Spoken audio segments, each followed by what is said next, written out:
Now, I want to take you to Thohoyandou, where victims of the VBS corruption scandal are fearing for their lives. Millions from individual savings and municipal deposits were looted from the now defunct Limpopo Mutual Bank. Several people who spoke out against the looting have been killed. Let's pick up that story with eNCA's Moloko Moloto. Moloko, good afternoon to you. So give us a sense then of the type of fear that prevails in the area that you're reporting from. What have people been saying to you? Indeed, Jeremy. I'm actually standing in front of what used to be the VBS bank, the pride of the people of this area of Vembe, and as you can see, it is now a shadow of its former self. It's been shut down, it's been closed, there's no activity. However, outside of this building, the people who invested in this bank, who had previously put their savings, lifetime savings, those that we spoke to are beginning to fear for their lives. In fact, I tried to speak to two of some of these individuals. One flatly refused to speak to us, while the other gentleman, who is a pensioner, agreed to speak to us, but only on the condition that we conceal his face or identity, because remember, in this area, at least 2 people so far have already been killed. These were municipal officials who were also unionists and activists who were openly speaking out against the district municipality of Vembe's decision to invest millions of rand, unlawfully so, into VBS.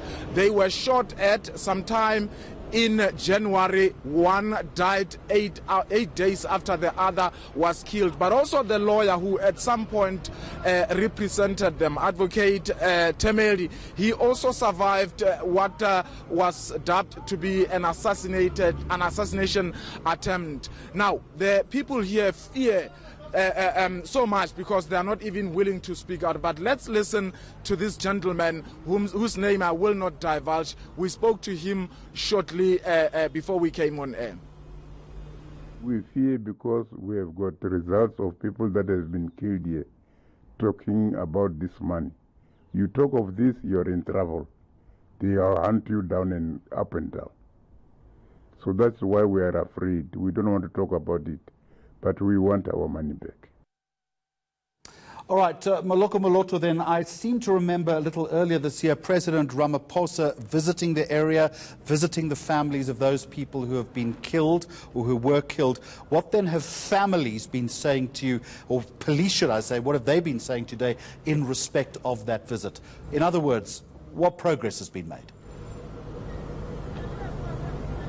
Well, in terms of the families of the deceased, only one was willing to speak to us, and that is the family of Ronald Mani.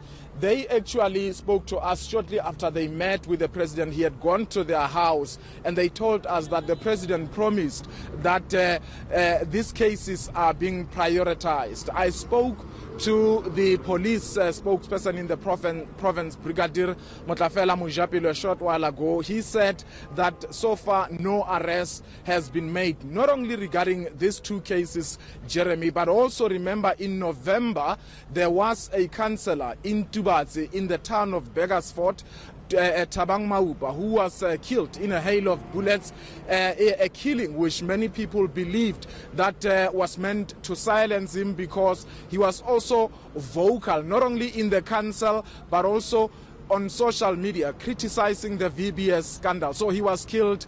Also, the people who killed him have still not been arrested. The police indicating that they are even considering to offer a reward, particularly in the cases of these 2 who were killed here in the area of Vembe. But we know that an award was also issued in the killing of that councillor in Tubatsi. No one has been arrested. All right, live in Thohoyandou, Moloko Moloto, thank you very much indeed.